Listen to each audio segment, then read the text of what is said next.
আসসালামু আলাইকুম। এখন আপনারা দেখবেন সংবাদ শিরোনাম। শহীদ বুদ্ধিজীবী দিবসে রাষ্ট্রপতি ও প্রধান উপদেষ্টার শ্রদ্ধা নিবেদন। প্রত্যয়, নির্বাচনের মাধ্যমে নতুন বাংলাদেশ বিনির্মাণ করবে জনগণ। যতদিন বাংলাদেশ থাকবে এই বুদ্ধিজীবীদের শ্রদ্ধা নিবেদন এগুলি জাতি সব সময় করবে।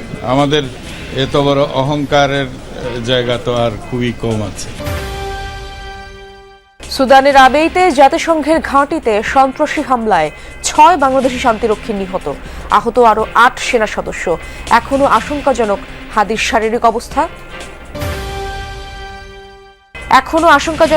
শারীরিক অবস্থা। প্রার্থীর উপর হামলার ঘটনায় ফায়দা লোটার চেষ্টা করছে অনেকে, মন্তব্য তারেক রহমান। আমরা যদি নিজেরা ঐক্যবদ্ধ না হই সহকর্মীবৃন্দ, এই দেশ ধ্বংস হয়ে যাবে। দীর্ঘ 3 দশক পর দিনাজপুর 6 আসনে বিএনপির একক প্রার্থী ডক্টর জাহিদ নির্বাচিত হলে পাল্টাবে অবহেলিত জনপদের ভাগ্য, আশা স্থানীয় নেতাকর্মীদের। যুক্তরাষ্ট্রের পর ইউরোপের বাজারেও বাংলাদেশি পণ্য রপ্তানি নিয়ে দুশ্চিন্তা। সরকারের নানা নীতির বেড়াজালে কমেছে পোশাক খাতের প্রবৃদ্ধি। আসসালামু আলাইকুম। এখন দেখবেন সংবাদ বিস্তারিত। নির্বাচনের মাধ্যমে নতুন বাংলাদেশ বিনির্মাণ করবে জনগণ। শহীদ বুদ্ধিজীবী দিবসে মিরপুরের স্মৃতিসৌধে শ্রদ্ধা জানানোর পর কথা বলেছেন মুক্তিযুদ্ধ বিষয়ক উপদেষ্টা ফারুকী আজম। মুক্তিযুদ্ধের মনন গঠনে, মানুষ গঠনে মুক্তিযুদ্ধের সময় তারা অনন্য ভূমিকা রেখেছেন এবং তারা কোনো সশস্ত্র ছিল না, তাদেরকে স্বগৃহ থেকে তুলে নিয়ে গিয়ে নৃশংসভাবে হত্যা করেছে এই রায়ের বাজার বৌদ্ধভূমিতে।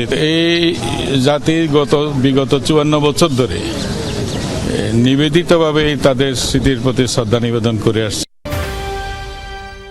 সুদানের আবেইতে জাতিসংঘের ঘাঁটিতে সন্ত্রাসী হামলায় শান্তিরক্ষী মিশনে দায়িত্বরত বাংলাদেশ সেনাবাহিনীর 6 সদস্য নিহত হয়েছেন, আরও 8 সেনা সদস্য আহত হয়েছেন। শনিবার রাতে আন্তঃবাহিনী জনসংযোগ পরিদপ্তরের এক বিজ্ঞপ্তিতে এই তথ্য জানানো হয়। সন্ত্রাসীদের সঙ্গে শান্তিরক্ষীদের যুদ্ধ এখনও চলমান রয়েছে। মূলত সামরিক বাহিনী ও আধা সামরিক বাহিনী RSF এর সংঘাতে গৃহযুদ্ধে জর্জরিত সুদান। রাজধানী খার্তুম, দারফুর সহ বিভিন্ন শহরে হচ্ছে দুপক্ষের রক্তক্ষয়ী লড়াই। আবেই শহরেও রয়েছে RSF এর উপস্থিতি। এর আগে 2003 সালের ডিসেম্বরে পশ্চিম আফ্রিকার দেশ বেনিনের সর্বাধিক মর্মান্তিক বিমান দুর্ঘটনায় শান্তিরক্ষী মিশনের 13 বাংলাদেশি নিহত হয়। 2005 সালে কঙ্গোতে গুলি করে হত্যা করা হয় 9 বাংলাদেশি সেনা সদস্যকে। ওসমান হাদির মস্তিষ্ক মারাত্মকভাবে ক্ষতিগ্রস্ত। অস্ত্রোপচার শেষে তাকে কনজারভেটিভ ম্যানেজমেন্টে রাখা হয়েছে। প্রয়োজন অনুযায়ী সাপোর্ট দেওয়া হবে বলে জানিয়েছে এভারকেয়ারের 13 সদস্যের মেডিকেল বোর্ড।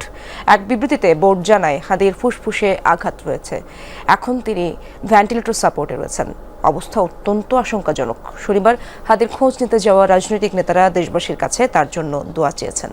গুলিবিদ্ধ ওসমান হাদি প্রথম দফা অস্ত্রোপচারের পর জীবন মৃত্যুর সন্ধিক্ষণে এভারকেয়ার হাসপাতালে নিবিড় পর্যবেক্ষণে চিকিৎসায় 13 জন বিশেষজ্ঞের সমন্বয়ে মেডিকেল বোর্ড গঠন করা হয়েছে। এক বিবৃতিতে জানানো হয়েছে, মস্তিষ্ক সহ নানা জটিলতায় অত্যন্ত সংকটাপন্ন ওসমান হাদি। পরিবারকে জানানো হয় হাদির ফুসফুসেও আঘাত আছে। এই মুহূর্তে তাকে ভেন্টিলেটর সাপোর্টে রাখা হয়েছে। শনিবার সকাল থেকেই এভারকেয়ারে আসতে থাকেন রাজনৈতিক দলের নেতারা। গণমাধ্যমে তারা দাবি করেন, নির্বাচন সামনে রেখে 50 জন প্রার্থীকে টার্গেট করেছে পতিত আওয়ামী লীগ। এর প্রথম শিকার ওসমান হাদি। এই ব্যর্থতার দায় স্বরাষ্ট্র উপদেষ্টাকে নিতে হবে বলেও জানান তারা। নির্বাচনকে কেন্দ্র করে 50 জন প্রার্থীকে টার্গেট করেছে আওয়ামী দুর্বৃত্তরা এবং নির্বাচন বানচাল করার জন্য তারা এই ধরনের টার্গেট হাতে নিয়েছে। যেই হাদি একা বাংলাদেশকে প্রেজেন্ট করেছে, যেই হাদি একা জুলাইকে সারা বাংলাদেশের প্রতিটি গ্রামে গঞ্জে ঘুরে ঘুরে প্রতিষ্ঠিত করেছে, সেই হাদির উপর আক্রমণ করে জুলাইকে তারা ধমিয়ে দিতে চেয়েছে। সবার মধ্যে একটা ভয় ছড়ানোর চেষ্টা, যারা চায় বাংলাদেশে নির্বাচন না হোক, বাংলাদেশে গণতান্ত্রিক পরিস্থিতি ফিরে না আসুক, তারাই আজকে হাদির উপরে এই আক্রমণ করেছে বলে আমরা মনে করি। ওসমান হাদির ওপর হামলার পেছনের উদ্দেশ্য কি তা খুঁজে বের করার পরামর্শ দিয়েছেন বিএনপির ভারপ্রাপ্ত চেয়ারম্যান তারেক রহমান। অনেকে এই হামলা থেকে ফায়দা লোটার চেষ্টা করছে বলেও মন্তব্য করেন তিনি। দেশ গড়ার পরিকল্পনা অনুষ্ঠানে লন্ডন থেকে যুক্ত হয়ে কথা বলেন বিএনপির ভারপ্রাপ্ত চেয়ারম্যান তারেক রহমান। আরও বলেন, নিজেদের মধ্যে মতপার্থক্য না কমালে তা দেশের জন্য ভালো ফল বয়ে আনবে না। ক্ষমতায় গেলে বিদেশে দক্ষ কর্মী পাঠানোর ব্যবস্থা করা হবে বলেও জানান তিনি। রাজধানীর খামারবাড়িতে বিএনপির দেশ গড়ার পরিকল্পনা অনুষ্ঠান। এতে প্রধান অতিথি হিসেবে লন্ডন থেকে ভার্চুয়ালি যুক্ত হন দলের ভারপ্রাপ্ত চেয়ারম্যান তারেক রহমান। অনুষ্ঠানে বিএনপির নানা পরিকল্পনা তুলে ধরেন তারেক রহমান।